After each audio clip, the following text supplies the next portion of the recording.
Warning, the following video may or may not contain controversial political views that rival those of the viewer. I am not a radical out to overthrow the government, I am just a history buff with too much free time. For the past couple months of my life, I have been viciously researching every nook, cranny, and useless piece of trivia knowledge that exists about the U.S. presidents. Did you know that Franklin D. Roosevelt vetoed 635 bills throughout his time in office? Did you know that Calvin Coolidge had a virtual Noah's Ark of pets in the White House, including a wallaby, an antelope, 2 lion cubs, and Billy the Pygmy Hippopotamus? Did you know that James Buchanan is an idiot? After my feverish period of having no life, I decided it was high time to rank and review the presidents of the United States. Frick me. And here is some quick starter criteria. First off, the format is somewhat similar to the expert format that blobby YouTuber Jello Apocalypse created. Except it's about presidents. Also, I have made a few slight tweaks. Over here is a picture of the president. I'm sorry if they're ugly, a lot of them are. Right here is at most 3 good things and 3 bad things that president and their creepy administration did in office. Down here is a caption worded in 10 words or less that basically summarizes how I feel about the president. Or at least counts as my entertainment portion of the video. And this huge finger is the thumb-ometer. Instead of your usual 10 out of 10, they will get judged by a hand. All you need to know is thumbs up is the best, thumbs down is the worst, and anything in between is self-explanatory.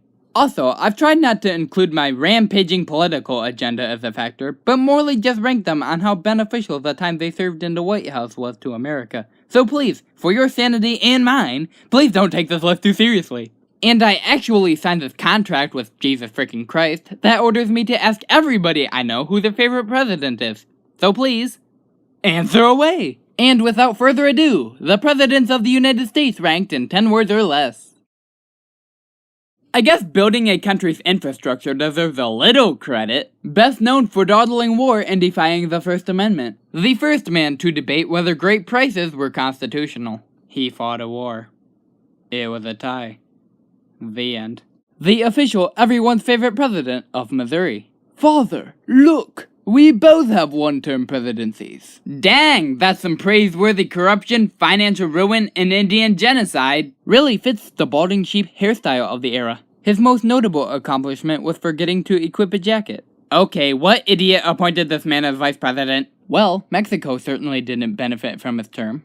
Gold Rush! He aimed to please and shot himself in the foot. Sexiest man to ever be president. Ineptitude and laziness are some of his finer traits. Honestly, slave emancipation is the best moment in American history. Seriously, what idiot is appointing these vice presidents? I love your national parks, I hate your credit mobilier. A political compromise leads to racism and some bearded guy. His resume contains lasagna smears, orange hairs, and claw marks. He believed in corrupt machine politics until he didn't. He's a special snowflake because his 2 terms were non-consecutive. Continuing a long tradition of bland, nameless Gilded Age presidents. William McKinley's 3 favorite words. Gold, door, and imperialism. Never before has the word busting sounded so appealing. Most notable for getting stuck in a White House bathtub. Progressive reforms are overshadowed by racism and a crap treaty. Those eyebrows could cause a black hole. Cha-ching, cha-ching, cha-ching-gary. I'm loving this booming economy. Cha-ching, cha-ching, cha-ching-gary. Won't God put me out of my misery? Containing more 3-letter acronyms than a crossword puzzle. Everybody screaming, Commie! Truman silently whispers, McCarthy. You like Ike, I like Ike, everybody likes Ike. Go on, Cuba. Do it! Start a freaking nuclear war! Congratulations for civil rights are drowned out by Vietnamese flashbacks. The EPA almost makes me forgive Watergate. He was elected by Nixon. Blast it! Those tricky Iranians have outdone me again! The Lord and Savior of the Republican Party. No wonder Americans have stopped reading. Most notable for not having sexual relations with that woman. Voter fraud at its finest. Poor Obama. Nobody seems to care. No comment. Okay, that's done. And, to actually go into depth into some of these executives and steal one more section from Jello Apocalypse's format, here are the 5 best and 5 worst presidents. I'm excluding any after George Bush I.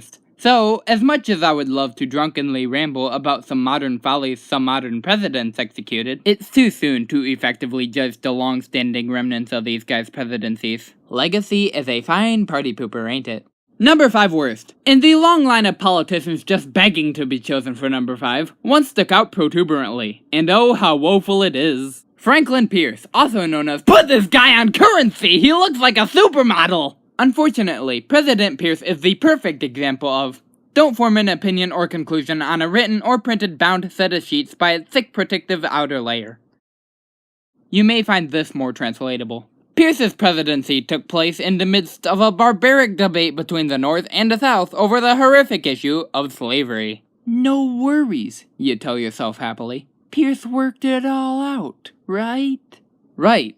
He helped the North and South work out an agreement where the South would ban slavery if the North would ban manufacturing. Of course it didn't work out, nitwit! Pierce sided with the South and believed that abolitionists were a threat to the nation. However, to quell the brooding of both sides, Pierce decided the best bet for action was to annex more territory, which would spark more debates over what general area slavery would stay. This doesn't even deserve a slow clap. It's okay though. Pierce will decide whether slavery will be in Kansas or Nebraska. To solve this problem solver Pierce allows the people to vote on it, which repealed the Missouri Compromise and caused an early civil war in Kansas. In effect, Pierce did nothing to help the abolitionist cause or even the slavery issue, and instead just tried to add more fuel to the forest fire by trying to buy Cuba. But hey, at least he made the Gadsden Purchase. Yay.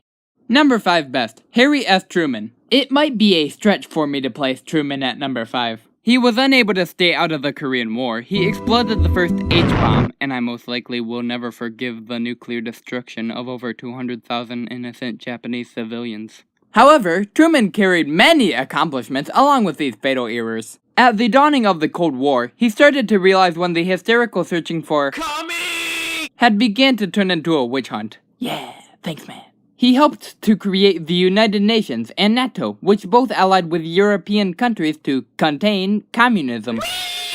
He advocated the Fair Deal, in essence a tinier New Deal, and also signed legislation like the GI Bill, which gave returning soldiers free education. Truman desegregated the armed forces, airlifted supplies to Berlin, fired the psychopathic General MacArthur, recognized Israel, lent cash to West Europe. Yeah, I have a whole list. So yeah, pretty cool guy. Just don't get on his bad side, or he may decimate your city with a hydrogen bomb. Number 4 worst, John Tyler. It's 1840. The newly founded Whig Party has just won its first election. Yay! Then their president dies within a month.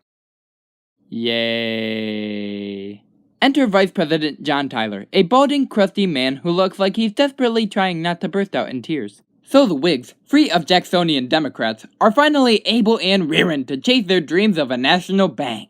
With Andrew Jackson having taken a knife and shears to the second bank of the U.S., Senator Henry Clay presents a bill for a fiscal bank. And John Tyler vetoes it. Shocked, Clay reworks the bill, this time naming it the Fiscal Corporation. And John Tyler vetoes it.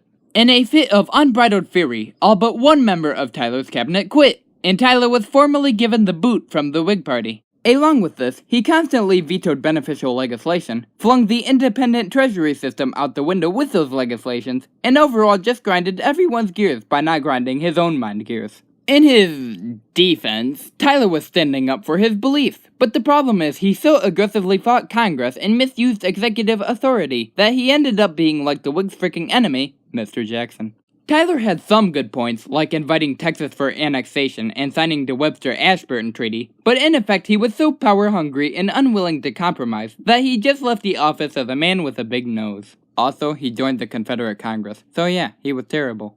Number 4 best, Abraham Lincoln. He won the war. He freed the slaves. His face is worth both 1 cent and $5. Consider this spot honorary to Lincoln, Washington, and Jefferson. These presidents are great, but everybody freaking agrees with that. I strive to be unpredictable, so these 3 amazing frickers can be swapped out anywhere between here and number 2.